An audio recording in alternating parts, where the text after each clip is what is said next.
Buenas, ¿cómo están? La idea de la clase de hoy es ver cómo el tema de las energías de enlace, que vimos y desarrollamos en las últimas dos clases, tiene utilidad tanto en, digamos, en la industria, en las cosas hechas por el hombre, como en la misma naturaleza.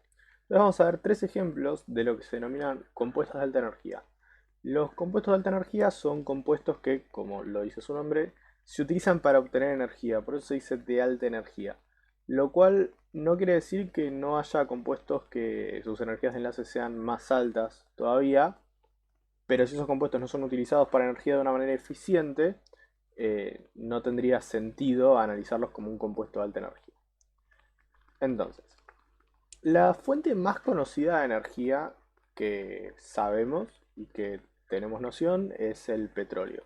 Y el petróleo sabemos normalmente que adopta el nombre de hidrocarburos. De hecho, los pozos de petróleo se les suele llamar pozos carburíferos. ¿Por qué es esto? Bueno, es porque el petróleo está formado por una gran gama de compuestos que tienen esta forma, una gran gama de combinaciones de carbono e hidrógeno, donde tenemos cadenas de carbono con hidrógenos a su alrededor hasta completar cuatro enlaces. Esto lo vamos a ver mucho en la próxima unidad, sería, donde vamos a ver química orgánica. Pero bueno, por ahora podemos adelantar esto. Entonces, ¿cuál es la gracia de estos hidrocarburos? La gracia de estos hidrocarburos es lo que se dice quemarlos mediante una reacción de combustión. Que la reacción de combustión es la que vimos en la clase pasada, donde un compuesto reacciona con oxígeno gaseoso para dar dióxido de carbono y agua. ¿Qué es lo que pasa? Eh, tenemos tanta cantidad de carbono e hidrógeno que la cantidad de dióxido de carbono generada aporta una gran cantidad de energía hacia el medio. Entonces, al quemar, al realizar la combustión de estos hidrocarburos, se generan reacciones fuertemente exotérmicas, lo cual da lugar a la obtención de energía. Recordemos que exotérmico es cuando la reacción tira la energía hacia afuera, es decir, el delta de energía es negativo. Entonces, cuanto más carbonos tengamos en esta cadena, más energía nos va a dar el carburo. Pero ¿cuál es el problema? Vimos la clase pasada que no es gratis realizar una reacción de combustión, ninguna reacción, sino que tenemos que invertir energía en lo que se llama energía de activación. Entonces, cuanto más larga sea la cadena de carbonos que tenga, más energía voy a obtener. Pero a su vez, más energía tengo que invertir inicialmente. Por ende, va a llegar un momento en el cual la cadena sea tan larga que sea muy complicado generar la energía de activación necesaria para que esa cadena se rompa. Por eso los principales hidrocarburos, eh, o por lo menos los que se utilizan en un sentido más cotidiano, no los que se utilizan en grandes motores, como por ejemplo motores de avión, que es donde se utilizan los hidrocarburos de mayor tamaño, sino los que se utilizan, por ejemplo, el gas natural en la cocina, o no sé si alguna vez alguno o alguna vio una lata de gas butano que se usa para cargar anafes portátiles normalmente. Son unas latas más o menos de tamaño, se suelen llevar de campamento. Tienen una combinación de hidrocarburos de una cadena relativamente corta. Por ejemplo, el gas butano, que es el que acabo de mencionar, es una cadena de 4 carbonos. Considerando que puedo tener hidrocarburos que llegan hasta los 20 carbonos tranquilamente, esto se vuelve una cadena bastante corta. Bueno, el metano es otra fuente de combustible que se ha utilizado bastante en el tiempo, fundamentalmente porque es generado como desecho de prácticamente la gran mayoría de animales herbívoros. Em, entonces, nada, se podía utilizar y se podía quemar precisamente como compuesto. Los aceites, muchas veces como los aceites de ballena que se usaron mucho tiempo como combustible, también tienen cadenas o presentan cadenas de este tipo. Si bien son otro tipo de compuestos con algunos detalles, presentan cadenas relativamente de tamaño de 6, 7, 8 carbonos. Entonces, muchos enlaces carbono-carbono me permiten obtener energía al realizar esa combustión. Esto sería la principal fuente de energía o la principal manera en la cual la energía química es utilizada por el hombre desde un punto de vista artificial. Ahora, y esto se ve acá abajo, en el siguiente compuesto, en el siguiente, digamos, sección, tenemos la glucosa. ¿Qué es la glucosa? La glucosa sería la manera natural en la cual los organismos, no solo el hombre, sino prácticamente todos los organismos procariotas, almacenan o generan la energía. De hecho, la glucosa es normalmente lo que ustedes, si vieron biología, quizás tengan asociado a compuesto de alta energía. Y tiene un principio bastante parecido al de los hidrocarburos. La idea de la glucosa es que es también una cadena de carbonos, pero además de hidrógenos tiene un oxígeno enlazado a cada carbono, salvo a uno en particular. Entonces, cada carbono va a tener un hidrógeno enlazado y a su vez un oxígeno que tiene un hidrógeno enlazado al mismo, con esta formita. Acá las pelotitas, esto sería una especie de Lewis con pelotitas, digamos, donde las rojas son los oxígenos y las grises son los carbonos, y las blancas los hidrógenos obviamente. Entonces acá vemos bien cómo está enlazado. ¿Qué pasa? Las uniones carbono-carbono son de alta energía, como lo vimos recién, pero también las uniones carbono-oxígeno. Entonces, al formar el compuesto glucosa, lo que termino teniendo es una gran fuente de energía almacenada. Y eso es lo que hacen los organismos. Lo que vemos, por ejemplo, cuando un organismo realiza fotosíntesis, vemos que todo termina en la formación de glucosa. Ahora, hay una diferencia muy importante entre la manera, si bien son compuestos parecidos, entre la manera en la cual, digamos, se obtiene energía a partir de estos compuestos o la que se obtiene a partir de estos compuestos. Estos compuestos yo no los puedo quemar, ni nada parecido. Las reacciones son más complejas. Por ejemplo, uno si busca la reacción de formación de glucosa, se va a encontrar que se forma mediante 6 moléculas de agua y 6 moléculas de dióxido de carbono. Normalmente la reacción es 6 H2O más 6 CO2 para dar la molécula de glucosa, eso es carbono 6, hidrógeno 12, oxígeno 6. ¿Sí? Tiene un balance de reacción de esta manera. Y me faltan oxígenos que si no me equivoco forma también moléculas de oxígeno. O sea, no forma productos secundarios, eso es lo de menos. Lo importante que quiero, o sea, a lo que voy con esto, más allá de lo que falte o no falte de la reacción, de hecho, forma, si no me equivoco, 6 moléculas de oxígeno, creo. No importa, no, la verdad es que no viene al caso. El punto con esta reacción es que esto no es la reacción química per se que sucede, sino que es como un resumen de un montón de procesos. Si uno investiga más a fondo la formación de glucosa, se va a encontrar con una gran cadena muy larga de un montón de compuestos que son bastante más complejos que esto. Es todo, no llega a ser un ciclo exactamente, pero es toda una cadena larga y a lo largo de los pasos de esa cadena se van adicionando moléculas de agua, molécula de dióxido de carbono, alargando una molécula de oxígeno.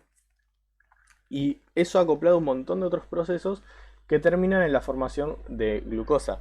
Pero esta reacción per se no existe como tal. No es que tengo las moléculas de agua chocándose con las moléculas de dióxido de carbono, que sería una manera de pensar las reacciones químicas, chocándose con las moléculas de dióxido de carbono hasta que los enlaces se rompen y se forman los nuevos.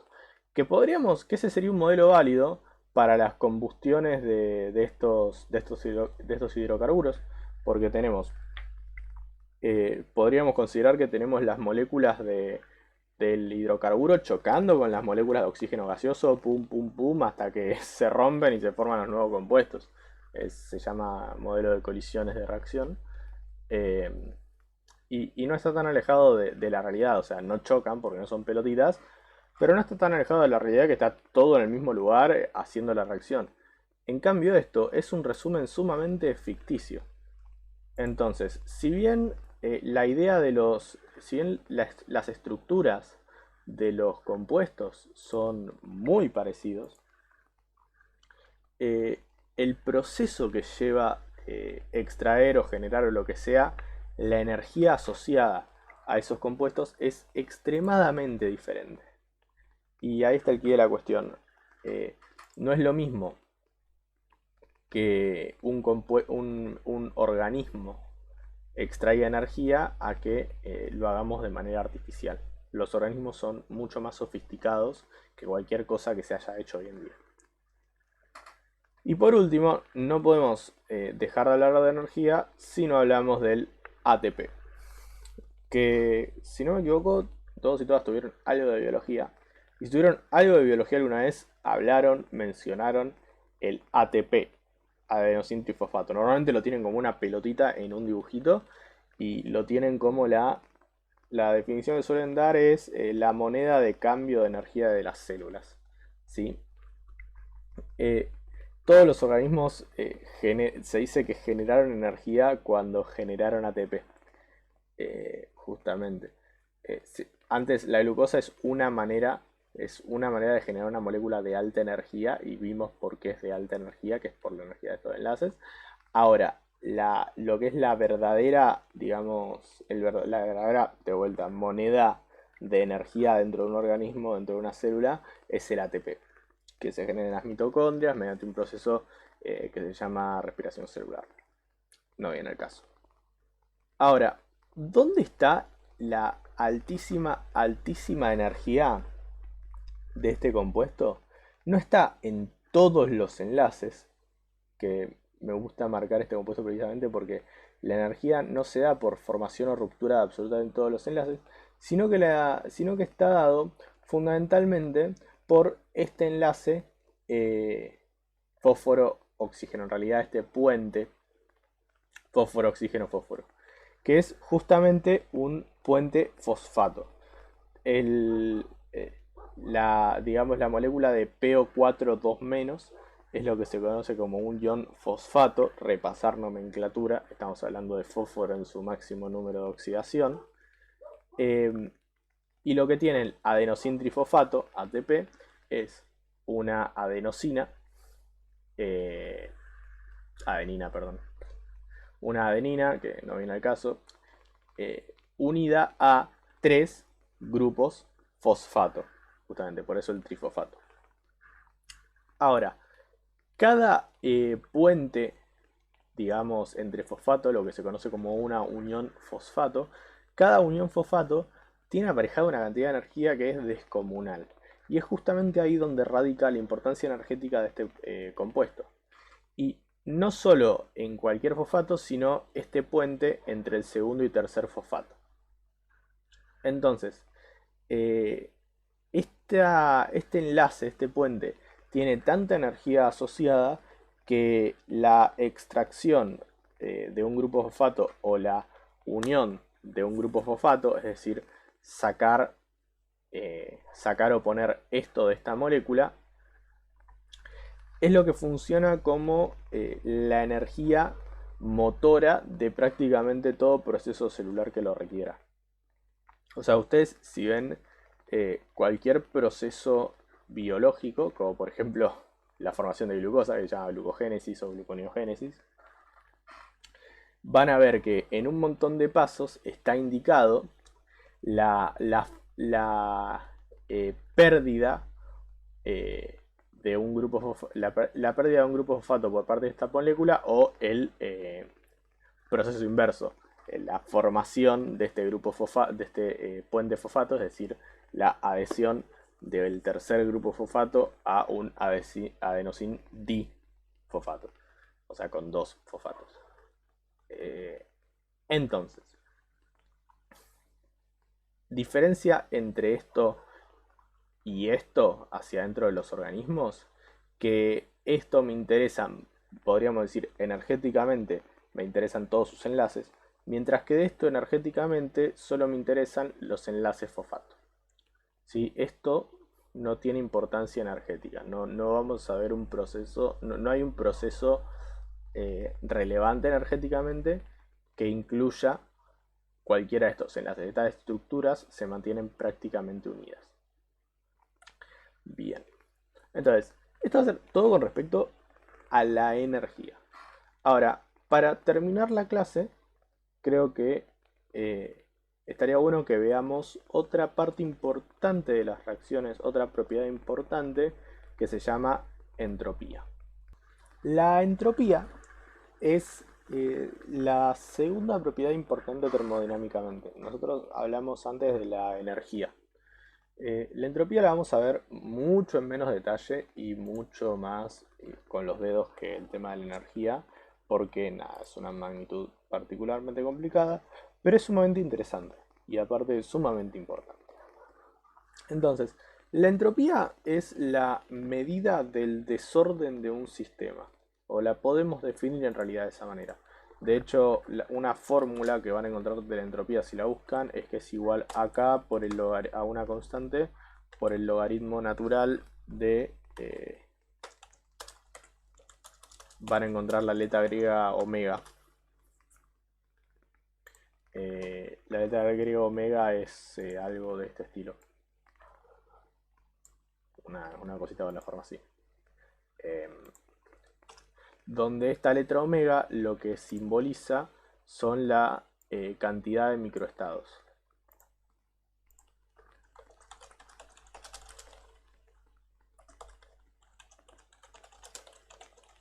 Posibles. Entonces, ¿qué es esta idea del desorden o de microestados exactamente? Bueno, básicamente son las, digamos, podríamos ver como las diferentes combinaciones posibles que sean compatibles con lo que estoy viendo. Por ejemplo, pensemos en los tres estados de la materia y para hacerlo más simple, los tres estados del agua. ¿Sí? Tenemos el agua sólida en hielo, el agua líquida para la redundancia, y el agua gaseosa en la forma de vapor. Cuando las moléculas están en el hielo, las moléculas no se pueden desplazar de un lado al otro, tampoco pueden rotar, sino que solo pueden vibrar. Entonces, todas las posibilidades, las cantidades de microestados, van a ser todas las posibilidades de combinación de vibración que yo vería de esas moléculas. Es decir, le saco una foto al cubo de hielo, digamos en un nivel supermicroscópico, y veo en qué posición está cada parte. Ahora, cuando yo paso a la fase líquida, las moléculas no solo pueden vibrar, sino que se pueden desplazar, siempre en contacto unas con otras, pero desplazándose al fin, y pueden rotar. Eso añade muchísimas posibilidades más de movimientos y de posición. Entonces, yo la foto que saque va a poder ser más diferente en cada vez. Eso implicaría un nivel de desorden mayor. Es decir, no tiene la manera más fácil de entenderlo es el desorden, es el orden y el desorden.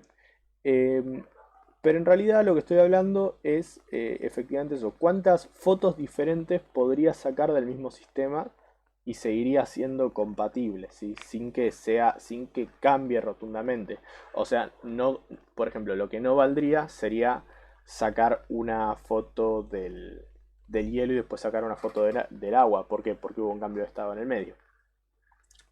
Entonces, si siguiendo el mismo análisis me voy a la fase de vapor, en la fase de vapor las moléculas ni siquiera están en contacto y se desplazan de un lado a otro del recipiente de manera muy rápida, lo cual nos da más posibilidades todavía de fotos diferentes y por ende de desorden diferente. Entonces, a medida que el sistema se desordena, yo tengo una entropía cada vez mayor, ¿sí? Lo mejor que pueden pensar es, pongo, digamos, para hacer todavía más gráfico esto, supongamos que este es mi recipiente, ¿verdad? Supongámoslo. Vamos a hacerlo transparente.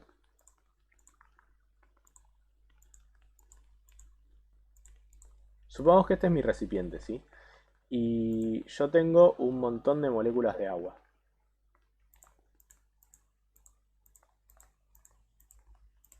Bien, pero a mí me va a interesar ver una sola de esas moléculas para entenderlo.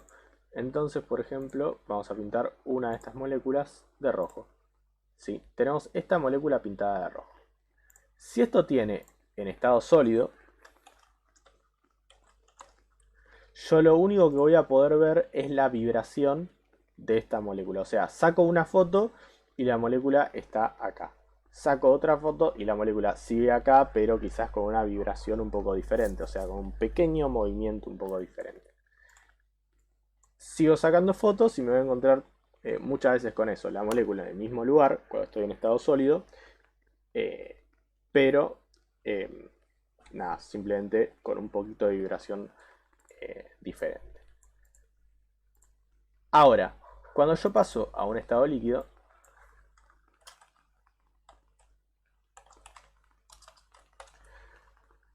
y yo me pongo a sacar fotos, ¿con qué me voy a encontrar? Saco una foto y esta molécula está acá. Saco otra foto y estas moléculas se desordenaron un poco de esta manera. Bien. Saco otra foto y esta molécula está acá. No se desplaza mucho, pero se desplaza.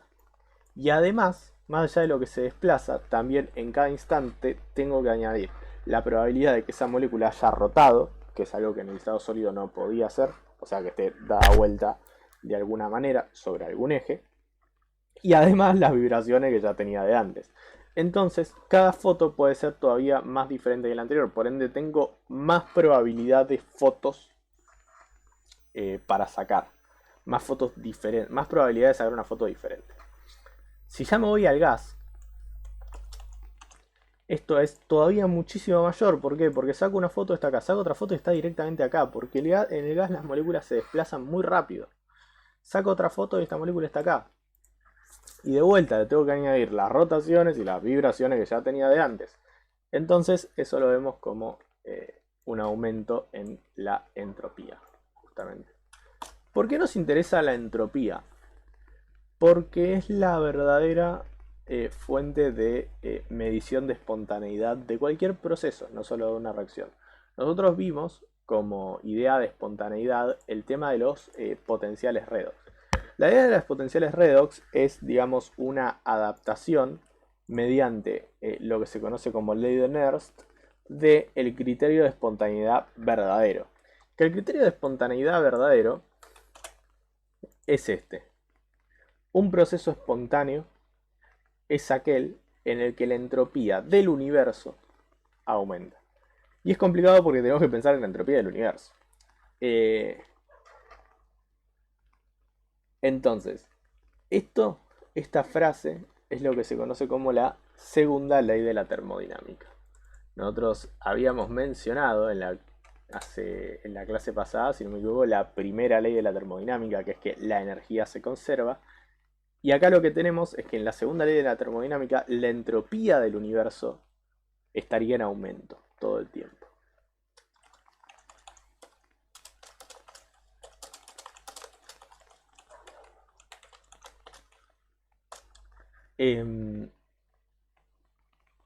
Entonces, se dividen de vuelta los procesos, termodinámicamente hablando, en espontáneos e imposibles. Es decir, aquellos en los que la entropía aumente, se van a considerar procesos espontáneos. Mientras que aquellos en que la entropía disminuya, se dice procesos imposibles, pero en realidad son procesos no espontáneos, porque los podemos volver posibles de alguna manera. Entonces, por ejemplo, ¿cómo podemos ver la entropía de una reacción? O en realidad no la podemos calcular, digamos, sino que las podemos, digamos, estimar. Y de la siguiente manera, esta es por ejemplo la reacción de formación de glucosa, que hablamos de que no era una reacción exactamente, pero grafica bastante el punto, en el cual la entropía la podemos ver de una manera muy simple. En la parte de los reactivos tenemos un total de 12 moléculas, ¿sí? 12 pelotitas. 6 de oxígeno, 6 de agua. Ahora, en la parte de los productos tenemos 6 moléculas de oxígeno, nuevamente, y una gran molécula de glucosa, es decir, nos da un total de 7 moléculas. ¿Eso qué significa? Que el sistema de los dos reactivos tiene mucha más entropía, o técnicamente tendría, según esta visión súper simplificada, más entropía que la de los productos. Entonces, podría decir que la entropía de los productos es más chica que la entropía de los reactivos, por ende esta reacción por sí misma no se daría. Lo cual tiene bastante sentido, por eso no es una reacción per se, o sea, no existe como reacción justamente, sino que es el resultado de un montón de procesos que están mucho más favorecidos termodinámicamente. Porque piensa que pasar de 12 moléculas a 7 moléculas es un cambio entrópico bastante complicado. Por otro lado, podríamos considerar también esta reacción. Esta reacción es una reacción redox en donde 2 moléculas de hidrógeno con una de oxígeno me dan 2 moléculas de agua. Entonces acá veo que tengo 3 moléculas de este lado y 2 moléculas de este. Por ende la entropía de este lado sería más chica que la entropía de este. Así podemos pensar muy rápido la entropía. Ahora, ¿me alcanza a decir esto para decir si este proceso es espontáneo o no? No. ¿Por qué? Porque la segunda ley de la termodinámica lo que dice es que un proceso espontáneo es aquel en que la entropía del universo aumenta, no la entropía de lo que se ve acá. Y habría que analizar qué otras cosas trae aparejada esto, que créanme son muchas, para considerar qué pasa con la entropía del universo. Lo que sí puedo decir es que en un análisis preliminar estaría lo que se dice desfavorecido entrópicamente. O sea, no puedo decir esto no va a ser espontáneo porque la entropía del universo está disminuyendo, pero puedo decir que a priori esto está desfavorecido entrópicamente. Es decir, esa entropía faltante va a tener que ser compensada si es que esta reacción desea suceder. Entonces, ¿me alcanza con ver cuántas moléculas tengo de cada lado? No. Pero es un indicativo de que va a haber que ponerle un poco más de ganas para que la reacción suceda. Entonces, les voy a dejar en el Google Classroom una idea de planteo, una pregunta, para que ustedes me respondan ahí mismo en los comentarios, que va a tener que ver un poco con esto de la entropía y de los procesos espontáneos. Nada, es para que tengamos un poquito más de interacción, por lo menos. Así que bueno, eso va a ser todo por hoy. Nada, hasta la próxima.